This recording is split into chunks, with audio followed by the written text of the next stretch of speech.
Hi all, Hipper here. Today we are looking at map tactics for Trident, and this is one of my favorite maps, and it has been in the game since the beginning, since this game came out in, well, I guess it was April 2019, I think so. Back then I didn't really care much for this map, but over the years it has grown on me, and now it's one of my absolute favorites, along with Shards.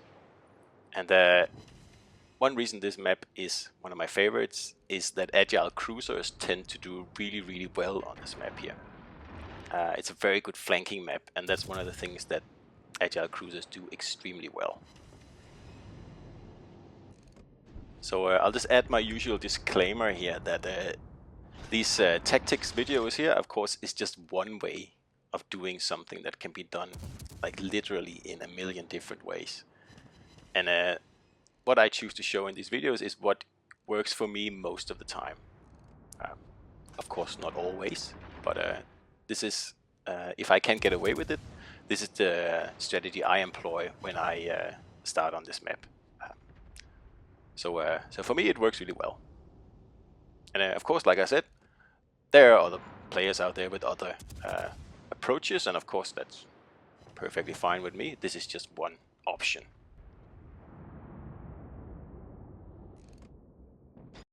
Okay, so let's get into it here, and I will look at the domination approach on this map here like I always do, because capture the base is pretty much always the same.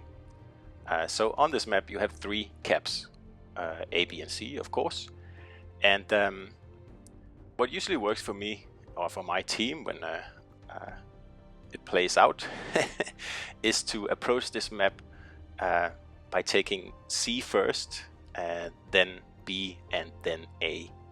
And that's primarily because it's pretty hard for any ship that's not a destroyer to enter A until very late in the game.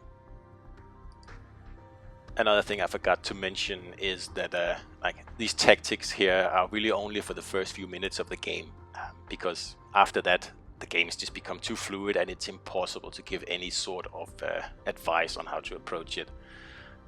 So obviously destroyers head into the caps first, primarily to spot and also to cap if possible. I mean, that is like a total standard way of playing a destroyer. There's nothing different about that on this map.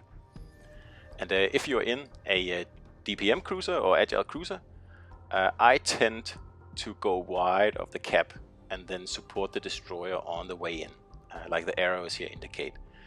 And then at the apex of your turn, you find some cover, and you'll make life miserable for pretty much whoever you can hit. If you're in a radar cruiser, like Wichita or Baltimore or something like that, I tend to go straight in and like set up shop like these guys here behind an island where I can cover at least one cap and sometimes two, depending on the exact position. Of course, you won't be able to cover both caps completely, but it'll still help a lot. And when I play Battleship on this map here, I tend to take one of the following positions here, and this way I can defend the cap, and I'm protecting my broadside as well. And it's really hard to set me on fire because I have the whole side protected. So really, a cruiser that wants to set a battleship in this position on fire will have to put itself into a very dangerous position by going into the open water and firing. I mean, there's no way you can hit a battleship in this position from behind an island. At least it's pretty hard, unless you are getting to one of the islands on the extreme flanks, right in the middle of the map. So if you follow this approach, you'll end up with something similar to this, probably about a minute into the game, or probably a little bit more than that, I don't know. And if you notice, you have crossfires ready, and that's important. And like I said before, in my opinion, C is the weak spot on this map, and that's why it tends to work better when the guys who spawn at B primarily support the guys at C, but not by going over there. Like they still take up positions at the cap B, like I show here, but the battleship, particularly at B, is able to support the battleship, well, everyone at C, and the cruiser is as well, and of course the destroyer will fire torps as well. That way you'll be able to clean up C quite quickly, with because you'll have at least 2 crossfires, and either the enemies will push in and get obliterated, or they will run away, and that way you can take C and then push on towards B. Now, particularly as a battleship player, you should always be thinking of how can I position myself in such a way that I'll be able to do as much damage as possible, while limiting the amount of damage I will receive.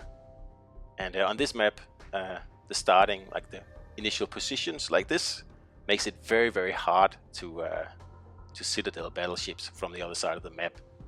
Of course, they can be shot at head on, but that's not really much of a problem. And if that happens, that means the enemy battleship is out in the open, and the cruisers in the positions here will be able to burn the battleship, and that usually results in the battleship turning around and then showing broadside, and that means battleships at B, C, or A will be able to citadel the enemy battleships. Now on this map here, at the points I've marked here, X and Y, that's where the enemies tend to congregate, if they're smart, that is. And one of these spots here has to fall before it's possible to push either right or left and take B from the flank. And it is quite a difficult thing to achieve, because you need to set up a crossfire that covers especially area X. That's more important than Y, because Y is a lot more difficult to take from the beginning. And again, that's why I say try to approach this map from C if you spawn there. If you spawn at A, of course, stay at A.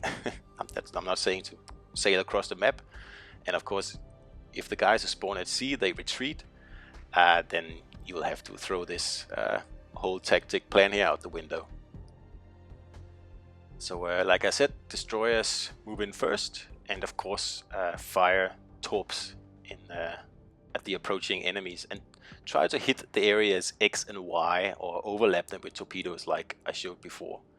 The cruisers, also very standard, support the destroyers and burn any battleships that they see, or any broadside cruisers, hit them with AP. Battleships, like, stay safe in the first few minutes, but make sure that you are able to shoot at the enemy. Nobody needs a battleship that cannot shoot at the enemy. That is one of the most important points. So let's just look in details on how I approach C when I spawn there, because, like I said 2 times already, I think it is the most important cap, and it's the one that's the easiest to break, and that way win a flank early on in the game, which is what I always try to do when I have this map and I have any way of well, have a say in what goes on. And we'll look at C here again. So like, usually the cruisers will try to approach the island all the way on the right, just like I suggest for the cruisers on the blue side. So the battleship's primary job is to make sure the cruisers don't reach that area, because then they'll be able to set up a broadside, no, a crossfire on our team. Now a cruiser going wide, like here, which is very, very useful in an agile cruiser, because they're fast and they're very agile, and well, obviously. And the destroyer's job really here is to spot the other destroyer, and then the cruiser will take care of that destroyer. And then the next job for the cruiser is to put the battleship under pressure with primarily high explosives. And that's why it's important, like I showed before, that the battleship takes care of the other cruisers. Primarily, of course, if you get a shot at the battleship, that's perfect as well, but they usually bow on at this point in the battle, so there's not much point. So the key is to allow the battleship at B to get a shot at the battleship, the enemy battleship at C. And of course, It's usually the cruiser that sets the battleship on fire and makes him either turn right and then the battleship at C can citadel him, or turn left and then the battleship at B can citadel him. And it makes the X position a very, very dangerous place to be. And that's really an easy way of winning this cap and then moving on. So once C has been won, it is usually a sign that your team is going to win the battle, because it's much easier to flank the enemies from C than it is from A. A is a lot harder to take. And once you have C, like I show here in the video, just turn left and start putting pressure on the enemies at B, and then just pretty much move on all the way to A. And I mean, that works really well for me, at least. And like I say, if you're in an agile cruiser, this map here is perfect, because that's where they do their best work. And just for a final reminder here, that now we have CVs in the game, and they usually tend to hide in the red areas here, especially late in the battle, because if you hide here early in the battle, your planes are going to take a very long time to reach the enemies.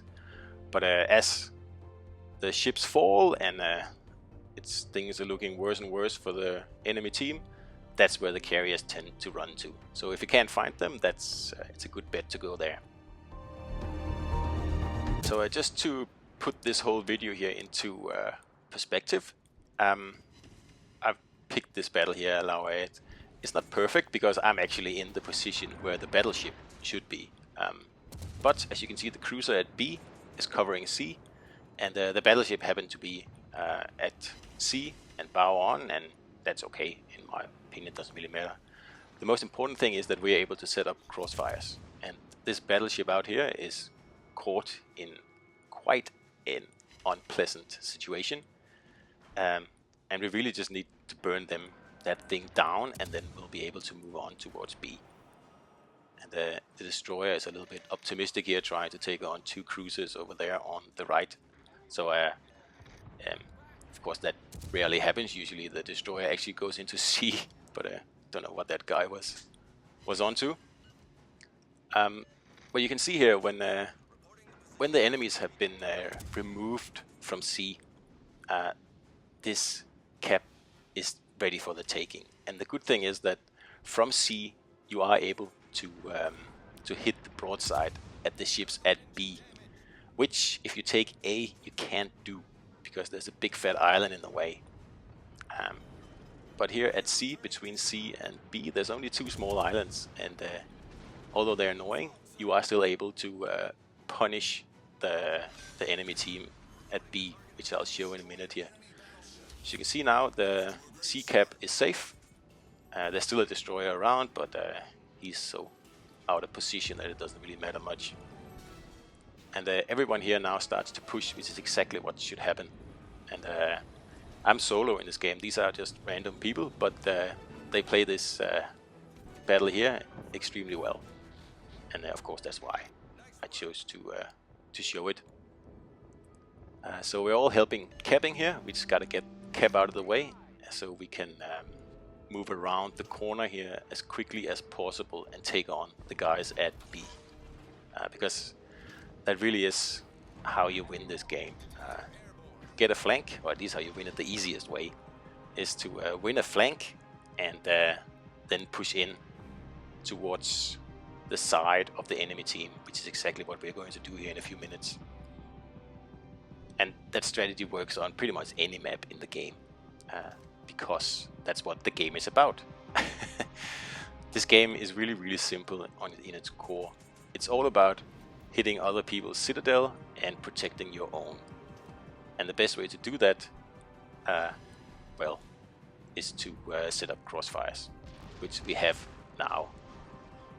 Because the Reds are under fire from 3 directions now, and we're going to push in now towards B, because we have won the right flank, and that's going to pretty much win us this game here.